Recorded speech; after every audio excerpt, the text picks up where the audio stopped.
আমি নামাজটা পড়ে এসে সব কাজ করে দিচ্ছি। শোনো বৌমা, আজ বাড়িতে অনেক কাজ। একটু পর আমার মেয়েও জামাই চলে আসবে। তাদের কি বসিয়ে রেখে তুমি রান্না করবে নাকি? আগে কাজ শেষ করো, পরে নামাজ। ওরা কতটা পথ জার্নি করে আসবে, অনেক ক্লান্ত থাকবে। ওরা এলেই ওদের খাবারের ব্যবস্থা করতে হবে, তাই বেশি কথা না বলে কাজ করো। মা, আমার নামাজ পড়তে বেশি সময় লাগবে না। আমি নামাজটা পড়ে এসে সব কিছু করে দেব। ওরা আসার আগেই আমি সব কাজ শেষ করে ফেলবো। এই মেয়ে, তোমার সাহস তো কম নয়। তুমি আমার কথা অমান্য করো। আমি যখন একবার বলেছি তুমি এখন কাজ করো, আর তোমার এই নামাজের থেকে আমার মেয়ের সম্মান আগে। ছি মা, আপনি একজন মুসলিম নারী হয়েও এই কথা বলছেন? আপনার কাছে নামাজের কোনো মূল্য নেই? আমি দুঃখিত মা। আমার কাছে আমার নামাজ, আমার ঈমান, আমার দিন সবার আগে। তাই আমি এখন আগে নামাজ পড়ব, পরে কাজ করব। আমাকে ক্ষমা করবেন। বলে সুমাইয়া নিজে ঘরে চলে এলো নামাজ আদায় করার জন্য। এদিকে ওর শাশুড়ি বলছেন, এই মেয়ের এত তেজ, এত সাহস আমার কথা অমান্য করে। এর একটা হেস্তনেস্ত আমি করেই ছাড়ব। চলুন আপনাদের সুমাইয়া ও তার পরিবারের সদস্যদের পরিচয় দিয়ে দিই। আমাদের গল্পের নায়িকা সুমাইয়া ইসলাম, বাবা মায়ের একমাত্র সন্তান। দেখতে মাশাআল্লাহ, শরীরের রং ধবধবে সাদা, ঘন কালো লম্বা চুল। দেখতে যেমন সুন্দর, ওর আচার ব্যবহারও অনেক ভালো। সকলের সাথে উত্তম ব্যবহার করে। একজন মুসলমান নারীর যা যা গুণ থাকা দরকার, সেই সব গুণ ওর মধ্যে রয়েছে। সব সময় পর্দা করে চলে, 5 ওয়াক্ত নামাজ আদায় করে। মাস দুয়েক আগে সুমাইয়ার বিয়ে হয়েছে পারিবারিকভাবে। সুমাইয়ার স্বামী ইমরান হাসান একটা মাল্টি ন্যাশনাল কোম্পানিতে ভালো পদে চাকরি করে। স্বামী, শ্বশুর, শাশুড়িকে সকলকে নিয়ে ভালোই চলছিল সুমাইয়ার সংসার। কিন্তু সমস্যা হলো, সুমাইয়ার শ্বশুর বাড়িতে কেউ তেমন নামাজ কালাম পড়ে না, আর ওকেও বাধা প্রদান করে। যেমন গল্পের শুরুতে আপনারা দেখছেন, সুমাইয়ার স্বামী অবশ্যই এসব ব্যাপারে ওকে সাপোর্ট করে, কোনো প্রকার বাধা প্রদান করে না। আস্তে আস্তে ইমরানও একটু একটু করে ইসলামের পথে এগিয়ে আসছে সুমাইয়ার হাত ধরে। কিন্তু সমস্যা হলো শ্বশুর শাশুড়িকে নিয়ে। তারা নিজেরাও নামাজ কালাম পড়ে না, সুমাইয়ার নামাজ পড়তেও বাধা প্রদান করে। আমাদের সমাজে এখনও এমন কিছু মানুষ রয়েছে। যাই হোক, গল্পে ফেরা যাক। সুমাইয়া নামাজ আদায় করে এসে সকল কাজ শেষ করে সবকিছু গুছিয়ে নিয়েছে। ওর শাশুড়ি এসে বললেন, ওরা এলো বলে সব কিছু ঠিকঠাকভাবে করেছো তো? জি মা, সব কিছু ঠিকঠাকভাবে করেছি, আপনি চিন্তা করবেন না। একটু পর সুমাইয়ার ননদ ফারজানা ও তার স্বামী মাহবুব হোসেন চলে আসে। ফারজানার বিয়ে হয়েছে 6 মাস হলো। ফারজানা ও তার স্বামী মাহবুব ঢাকাতে থাকেন। মাহবুব হোসেনের ঢাকার শপিং মলে কিছু দোকান আছে। প্রায় 2 মাস পর ওরা এসেছে। সেই যে ইমরান সুমাইয়ার বিয়ে দিয়ে এসেছিল, তারপর আর আসেনি। সকলের সাথে কুশল বিনিময় করে ওরা সুমাইয়ার কাছে গেল। আসসালামু আলাইকুম। কেমন আছেন আপনারা? আমরা ভালো আছি ভাবি, তুমি কেমন আছো? আলহামদুলিল্লাহ, ভালো আছি। আচ্ছা, অনেক পথ জার্নি করে এসেছো। যাও, ফ্রেশ হয়ে একটু রেস্ট নাও। আমি তোমাদের ডিনারের ব্যবস্থা করছি। আচ্ছা ভাবি। বলে ওরা ফ্রেশ হতে চলে গেল আর সুমাইয়ার ডিনারের ব্যবস্থা করতে গেল। এর মধ্যে ইমরান আর তার বাবাও চলে আসে। এরপর সবাই একসাথে খেতে বসে। সবাই খেতে বসলেও সুমাইয়া বসেনি, কারণ ওর শাশুড়ি ওকে বলেছেন, বৌমা, সবার খাওয়া শেষ হয়ে গেলে তুমি খেতে বসবে, কারণ তুমি খেতে বসলে খাবার পরিবেশন করবে কে? কথাটা যেন মনে থাকে। কথাটা শুনে সুমাইয়ার একটু কষ্ট হলো, ও সেটা প্রকাশ করলো না। বলল, আচ্ছা মা। সবাই খাওয়া শুরু করবে। এমন সময় ইমরান বলল, সুমু, আমরা সবাই খেতে বসছি, তুমি বসছো না কেন? তুমি খাবে না? ইমরানের সঙ্গে তাল মিলিয়ে মাহবুব ও ফারজানা বলল, আরে তাই তো ভাবি, আপনি বসছেন না কেন? আপনিও আমাদের সাথে বসে পড়ুন। আরে হ্যাঁ ভাবি, তুমিও বসো, সবাই একসাথে খাই। সুমাইয়া একবার ওর শাশুড়ির দিকে তাকালো। তিনি ইশারায় ওকে নিষেধ করছেন ও যেন খাবার খেতে না বসে। তাই সুমাইয়া বলল, আরে না না, তোমরা খাও, আমি পরে খাবো। আর তাছাড়া আমার এখনো ক্ষুধা পায়নি, তোমরা খাও। ক্ষুধা না লাগলেও খেতে হবে, সবাই একসাথে খাবে। তুমি কেন পরে একা একা খাবে? এখনই খেতে বসো। আমি? কোনো কথা নয়, আমি যখন তোমাকে খেতে বসতে বলছি তখন তুমি বসবে, ব্যাস, আর কোনো কথা নয়। তারপর ইমরান সুমাইয়ার হাত ধরে জোর করে নিজের পাশে চেয়ারে সুমাইয়াকে বসিয়ে দিল। এদিকে রেহানা বেগম তো রেগে আগুন, মনে মনে বলল, এই মেয়ের এত বড় সাহস, আমি মানা করার পরেও সে খেতে বসলো। আমার কথা অমান্য করা না, এর সাহসে তুমি পাবে। এভাবেই চলতে থাকে সুমাইয়ার সংসার। সারাদিন একা হাতে বাড়ির সকল কাজ করার পরেও শাশুড়ির থেকে বকা শুনতে হয়। সুমাইয়া অবশ্যই এতে কিছু মনে করে না, ভাবে গুরুজন একটু শাসন করতেই পারে, এ আর এমন কি ব্যাপার। কিন্তু যখন ওর বাবা মাকে নিয়ে কিছু বলে তখন ওর খুব কষ্ট হয়, তবুও কিছু বলে না। কিছুদিন পর মা, কাল থেকে তো রমজান মাস, মানে রোজা শুরু হবে। তো কি হয়েছে? বাসার সবাই তো রোজা রাখবে, সেই নিয়ে কোনো আয়োজন করা হবে না? রমজানের প্রস্তুতি নেওয়া হবে না? এর জন্য আবার আলাদা করে কিসের প্রস্তুতি নিতে হবে শুনি? আর এই বাড়িতে কেউ রোজা রাখে না। রোজা রাখে না? কিন্তু মা, আল্লাহ তাআলার প্রতিটি মুসলিমের জন্যই এই রোজা ফরজ করে দিয়েছেন। প্রতিটি মুসলমানের জন্যই রোজা রাখা আর তারাবি নামাজ পড়া বাধ্যতামূলক। এর কোনো একটি বাদ দিলে চলবে না। রোজা রাখতেই হবে এমন কোনো কথা নেই। আর রোজার কাজ রোজা করে, নামাজের কাজ নামাজ করে। মা, এটা আপনাদের ভুল ধারণা। আর আপনি কি জানেন, যারা মুখে স্বীকার করে তারা মুসলিম কিন্তু কাজে প্রমাণ করে না, তারা মুনাফিক। আর মুনাফিকদের জন্য পরকালে ভয়াবহ শাস্তি দেওয়া হবে।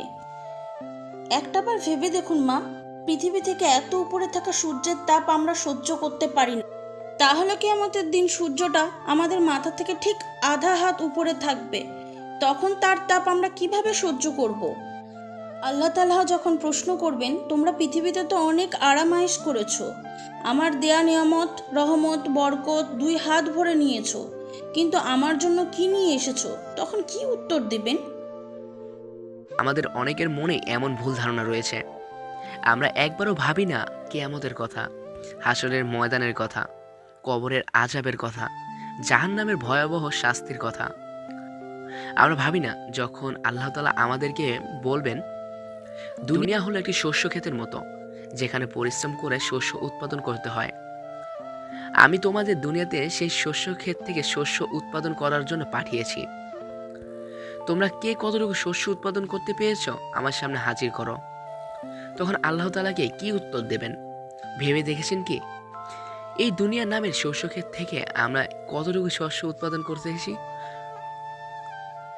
আমরা কেমন আল্লাহ তাআলার বান্দা একবারও ভেবে দেখুন। ধরুন আপনি একটি কোমর পানিতে জব করেন, তো আপনি যদি সেই কোমর পানিতে সময় মতো না যান, কাজ না করেন, যদি নিয়মিত অফিসে না যান, আপনার কোম্পানির মালিক কি সেটা মেনে নেবে কখনো? না। একদিন যদি হয়তো কিছু বলবে না, 3 দিনের দিন আপনার বেতন কেটে নেবেন, তার থেকে বেশি ছুটি কাটালে হয়তো অফিস থেকে বের করে দিবেন। কিন্তু আপনার আমার মালিক মহান রাব্বুল আলামিন, যিনি আমাদেরকে তার ইবাদতের জন্য সৃষ্টি করেছেন, আমরা কিন্তু তার ইবাদত পালন করছি না, নামাজ পড়ি না, রোজা রাখি না, পর্দা করি না। আপনি যখন ফজরের নামাজ আদায় না করে ঘুমিয়ে থাকেন, তখন ফেরেশতারা বলে, ইয়া আল্লাহ, দেখুন আপনার এই বান্দা ফজরের নামাজ আদায় করে নাই, তাই আমরা কি তার সকালের নাস্তা বন্ধ করে দিব? আপনি শুধু হুকুম দিন। আপনার আমার আল্লাহ তখন বলেন, আরে আমার বান্দাটা একটু অলস, একটু ঘুম কাতুরে, ও সকালের নাস্তা ব্যবস্থা করো, বন্ধ করো না, আস্তে আস্তে ঠিক হয়ে যাবে। প্রতিদিন প্রতি মুহূর্তে আমরা আল্লাহ তাআলার হুকুম অমান্য করি, কিন্তু আল্লাহ তাআলা আমাদের তার রহমত বরকত থেকে কখনো বঞ্চিত করে নাই। আমরা এমন আল্লাহর বান্দা, যিনি মধ্যরাতে নিজের শেষ আসমানে এসে সকলকে ডেকে ডেকে বলেন, তোমাদের কারো কি আমার কাছে কিছু চাওয়ার আছে? থাকলে চাইতে পারো, আমি তোমাদেরকে তা দেব। কিন্তু আমরা তখন আরামদায়ক বিছানায় গভীর ঘুমে আচ্ছন্ন থাকি। তারপরও আল্লাহ তাআলা আমাদেরকে তার রহমতের ছায়ায় তুলে রেখেছেন। আমরা কি একবারও ভাবি না আল্লাহর সামনে গিয়ে কি নিয়ে দাঁড়াবো? আমরা দুনিয়ার লোভ, লালসা, ভোগ, বিলাসিতা নিয়ে এতই ব্যস্ত হয়ে পড়ছি যে আসল কথাটাই ভুলে গেছি, অথচ দিব্যি নিজেকে মুসলিম হিসেবে পরিচয় দিচ্ছি। গল্পে ফেরা যাক। ইনশাল্লাহ, অবশ্যই মা, আমি যতটুকু জানি আপনাকে শেখাবো। মা, অবশ্যই। ইসলামের মোট 5টি ভিত্তি: কালেমা, নামাজ, রোজা, হজ ও জাকাত। আজ আমরা জানব রোজা সম্পর্কে। আল্লাহ তাআলা ইসলামের ধর্মে 5টি মূল ফরজের মধ্যে একটি করেছেন রমজান মাসের 29-30টি রোজা। যে ব্যক্তি এই ফরজকে অমান্য করবে সেই ব্যক্তি কাফের হয়ে যাবে। মহানবী সাল্লাল্লাহু আলাইহি ওয়াসাল্লাম বলেছেন, রোজাদারের নিদ্রা, ইবাদত, চুপ থাকতে ও তসবিহ পড়া নেকি লেখা হবে। আল্লাহ পাক বলেন, রোজা খাস আমার জন্য। রোজাদার ব্যক্তি কেবল আমার খুশির জন্য কামনা বাসনা ও আহার ত্যাগ করে রোজা রাখে, আর সেই জন্যই আমি নিজে হাতের প্রতিদান দিব। আলহামদুলিল্লাহ।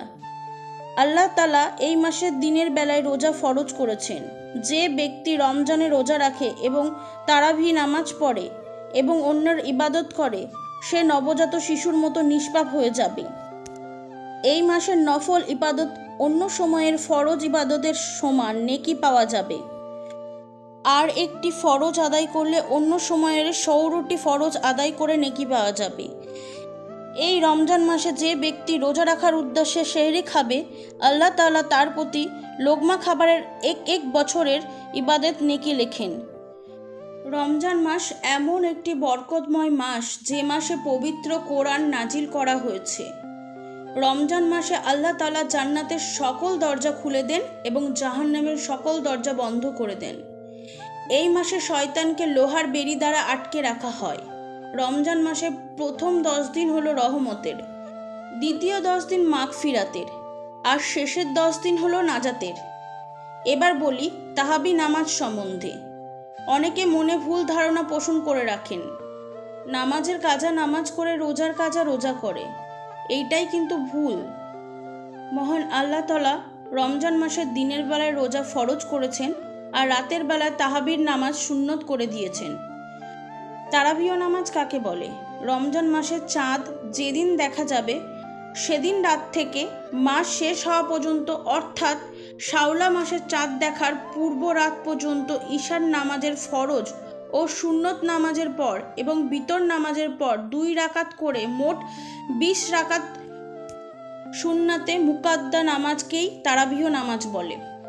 রমজান মাসে রোজা ফরজ আর তারাবিও নামাজ সুন্নাতের মুকাদ্দা। সুতরাং রোজা ও নামাজ দুটোই জরুরি। রোজা রাখলেই শুধু তারাবিও নামাজ পড়তে হবে, না হলে না, এ কথা একদম ভাবা যাবে না।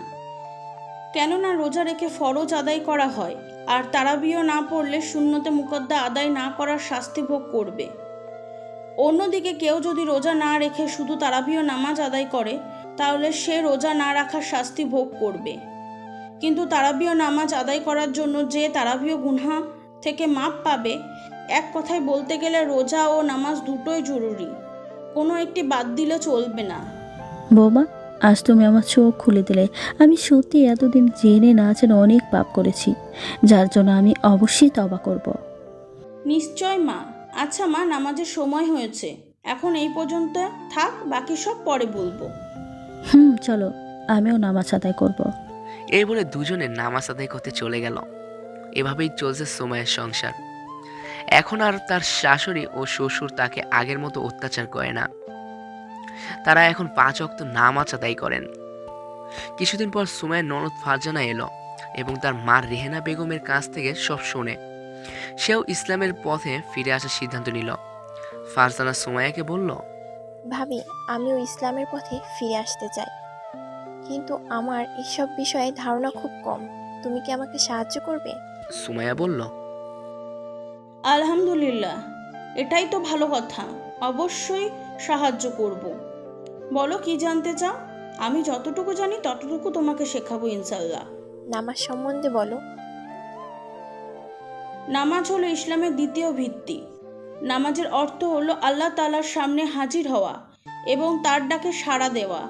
আল্লাহ তাআলা তার বান্দাদের দৈনিক 5 বার ডাক দেন নামাজ পড়ার জন্য, যার অর্থ হলো 5 ওয়াক্ত সালাতের জন্য 5 বার আজান। আল্লাহ তাআলার পবিত্র কোরআন শরীফে 82 জায়গায় 82 বার হুকুম করেছেন।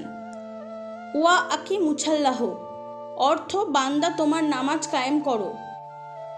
একটা উদাহরণ দেই, তোমার সন্তানকে যদি আপনি একটি হুকুম বারবার করেন এবং সে যদি বারবার অমান্য করে, তবে আপনি তার উপর অসন্তুষ্ট হবেন এবং বলবেন, তার মতন সন্তান আমার দরকার নেই, তুই বারবার আমার হুকুম অমান্য করলি।